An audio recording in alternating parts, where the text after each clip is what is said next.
एक समय की बात है। एक गांव में एक माँ अपनी 3 बेटियों के साथ रहती थी, जिनका नाम था रीना, मीना और सोना। वो अपनी बेटियों को बहुत प्यार करती थी, लेकिन मुश्किल की बात ये थी कि उस गांव में कोई भी बाजार नहीं था और सामान खरीदने के लिए दूसरे गांव जाना पड़ता था। इसलिए जब भी उसकी बेटियां सामान खरीदने बाजार जाती तो उनसे कहती, मेरी प्यारी बेटियों, तुम्हें जो चाहिए वो खरीद लो। माँ की बात सुनकर उसकी रीना और मीना ज्यादा से ज्यादा जितना हो सकता था सभी सामान खरीद लेती हैं।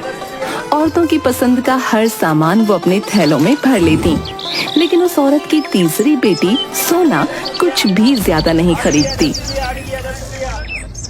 एक बार जब वो सब बाजार गईं, सबने फिर अपनी पसंद की चीजें लीं, लेकिन सोना चुप रही, क्योंकि उसे कुछ भी चीज नहीं खरीदनी थी। इसलिए उसकी माँ ने पूछा, सोना, क्या तुम्हें कुछ भी नहीं चाहिए? तुम कुछ भी क्यों नहीं खरीद लेती हो? नहीं माँ, मेरा मन कुछ भी लेने का नहीं करता।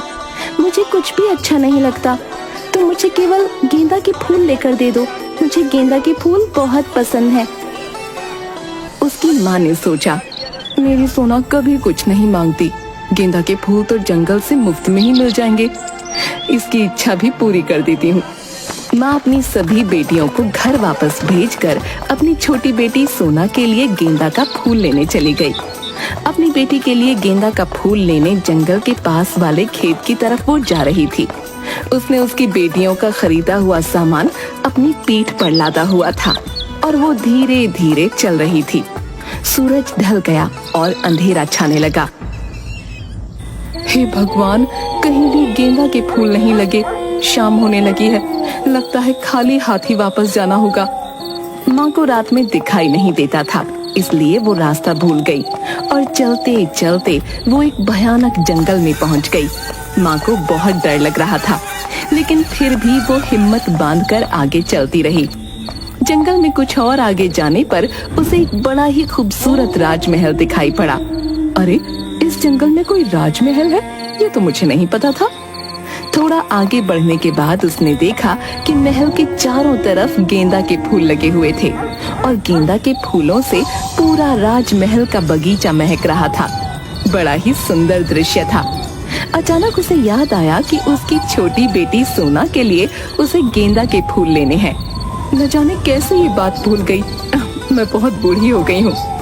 उसने सोचा कि उसे सबसे पहले फूल तोड़ लेने चाहिए।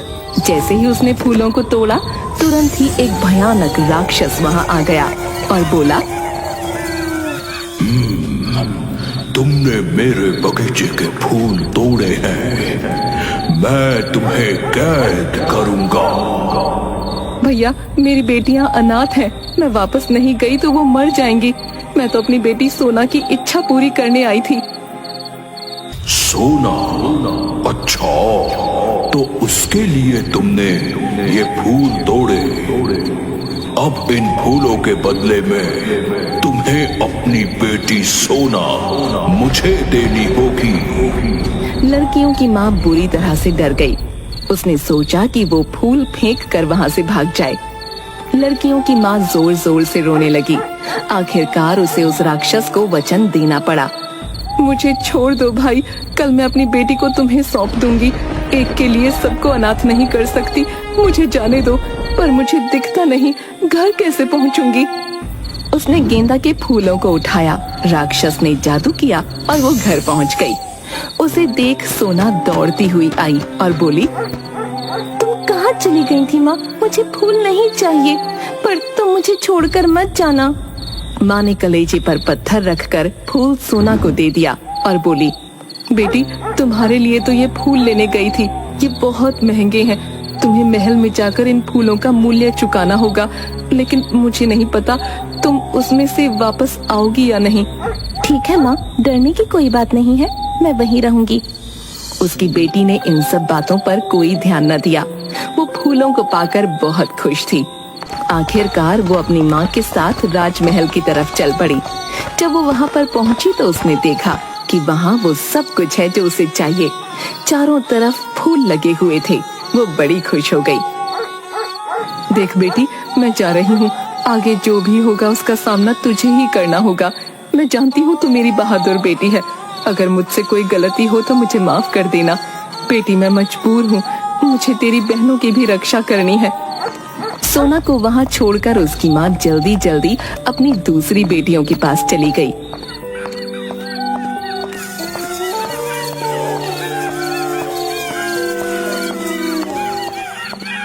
सोना चारों तरफ लगे गेंदा के फूलों को तोड़ने लगी और उनकी सुंदर सुंदर मालाएं बनाने लगी। फिर महल के अंदर जाकर उसने देखा महल में बहुत गंदगी है। हे भगवान, महल के बाहर इतने सुंदर फूल लगे हैं और महल के अंदर इतनी गंदगी। चलो मैं ही इस महल को साफ कर देती हूँ। माँ कहती है अब मुझे यहीं रहना है। सोना जल्दी जल्दी महल की सफाई करने लगी और उसे पूरी तरह से उसने चमका दिया। फिर गेंदा के फूलों की माला से पूरे महल को सजा दिया। तभी अचानक भयानक राक्षस उसके सामने आ गया और बोला, मैं ही यहाँ का मालिक हूँ। तुम्हें मेरी सेवा करनी होगी, वरना मैं तुम्हारे पूरे परिवार को मार डालूंगा। नहीं नहीं, मैं तुम्हारी सेवा करूंगी, तुम किसी को मत मारना। ठीक है, मुझे तेज भूख लगी है, जाकर खाना बनाओ, मैं अभी आता हूँ। उसके बाद वो बाहर चला गया और 3 दिनों के बाद वापस आया। उसने आकर सोना से कहा, क्या मेरा भोजन तैयार है? चलो परोसो। सोना उसे दाल चावल खीर परोसती है। ये क्या है? ये क्या खिला दिया तुमने? मेरा तो स्वाद ही खराब हो गया। सोना राक्षस की खतरनाक आवाज सुनकर डरकर महल में बने मंदिर में चली जाती है। तभी राक्षस की नजर अपने महल पर पड़ती है। ये मेरा महल है, ये इतना साफ सुंदर फूलों से सजा हुआ। वो देखता है कि महल के अंदर सोना दीप जलाकर भजन गा रही थी। इसने तो मेरे महल की काया ही पलट दी। इसे इनाम देना होगा, पर कहीं ये इसी लालच में तो नहीं। इसकी परीक्षा लेता हूँ, लेकिन अगर उसके सामने इस रूप में जाऊंगा तो ये डर जाएगी। मुझे रूप बदल कर जाना होगा। राक्षस एक जख्मी बकरी के रूप में बदल जाता है और महल में घुस आता है। अरे बकरी रानी, अच्छा हुआ तुम आ गई। दोनों मिलकर रहेंगे, अकेले तो मेरा दिल बिल्कुल नहीं लगता। सोना ने बकरी को नहला धुलाकर साफ किया, फिर माथे पर टीका लगाकर बोली, आओ तुम भी पूजा करो। वो बाहर जाकर मिट्टी में लौटने लगता है। ओहो प्यारी सहेली, लगता है दर्द हो रहा है तुम्हें। कोई बात नहीं, अभी ठीक कर देती हूँ। गेंदा के रस में चंदन मिलाकर तुम्हारे पूरे बदन को चमका देती हूँ। सोना बहुत मेहनत से गेंदा का रस निकालकर चंदन का पेड़ ढूंढकर उसकी लकड़ी लाती है, उसे घिसकर घोल बनाती है और ऐसा करने में उसके हाथ जख्मी हो जाते हैं, पर वो बकरी को साफ सुथरा कर घोल लगा देती है।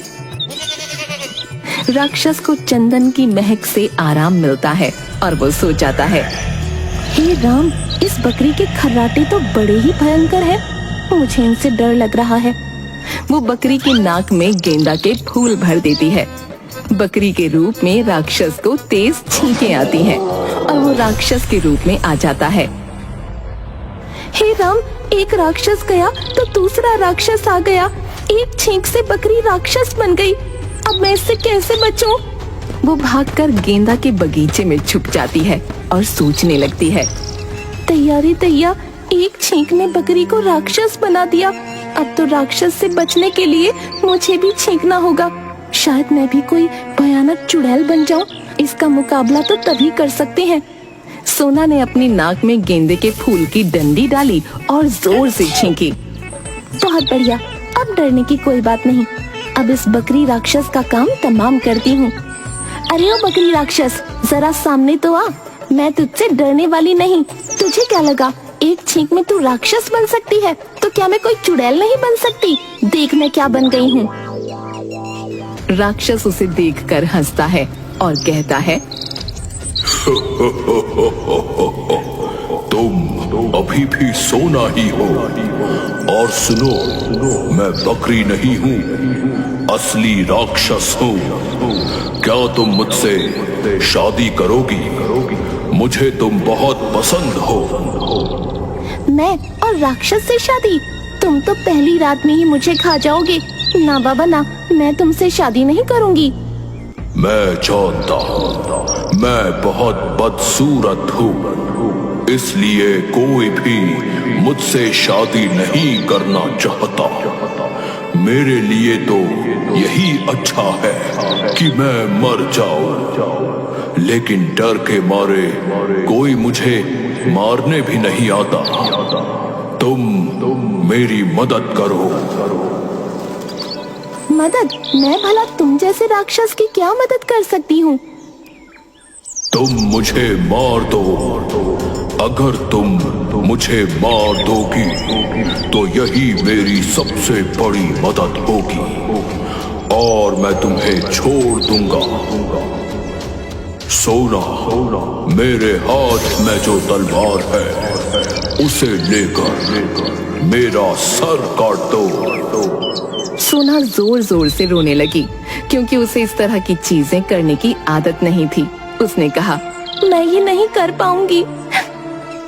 अगर तुमने ऐसा नहीं किया तो मैं तुम्हें टुकड़ों टुकड़ों में काट डालूंगा। अब सोना के पास कोई दूसरा रास्ता नहीं था और उसने अपने हाथ में तलवार ली और राक्षस के सर को काट दिया। उसका सर शरीर से नीचे गिरकर बॉल की तरह जमीन पर घूमने लगा और उसके शरीर से बड़ा ही लंबा खतरनाक सांप निकला जो बहुत ही भयानक तरीके से फुफकार रहा था। मेरे सर को तुरंत काट दो। मैं बेकार में सबको नहीं मार सकती। तुम तो मेरा कुछ भी बुरा नहीं कर रहे हो, फिर भला मैं तुम्हें क्यों मारूं? अगर तुमने मुझे तुरंत नहीं मारा तो मैं तुम्हारे पूरे परिवार को निगल लूंगा। तुम्हारी इतनी हिम्मत? शायद तुम्हें नहीं मालूम, मैंने इतने खतरनाक राक्षस को मारा है। अभी तुम्हें स्वर्गलोक पहुंचाती हूँ। इस बार सोना डरी नहीं और उसने सांप के सर को तुरंत काट दिया। सांप के मुंह में सोने की चाबियां थीं। वो तुरंत ही एक खूबसूरत नौजवान में बदल गया और बड़े ही प्यार भरे स्वर में सोना से बोला, सोना, एक श्राप के कारण मैं राक्षस बन गया था। मैं यहाँ का राजा हूँ और ये गेंदा के सारे फूल मेरी प्रजा। सोना ये देखकर हैरान हो गई कि सभी गेंदा के फूल इंसानों में बदल गए। ये महल मेरा है। एक जादूगरनी ने मुझसे बदला लेने के लिए मुझे और मेरी प्रजा को इस रूप में बदल दिया था, लेकिन तुम्हारी मदद से मुझे सब कुछ वापस मिल गया। तुमने मेरी मदद की है, इसके बदले में मैं तुमसे विवाह करूंगा। ये सुनकर सोना बड़ी प्रसन्न हो गई। कई दिनों के बाद महल में एक बहुत ही शानदार विवाह हुआ और सोना महल की महारानी बन गई। उसने अपनी माँ और अपनी बहनों को भी अपने पास ही बुला लिया और सब महल में अच्छा जीवन बिताने लगे।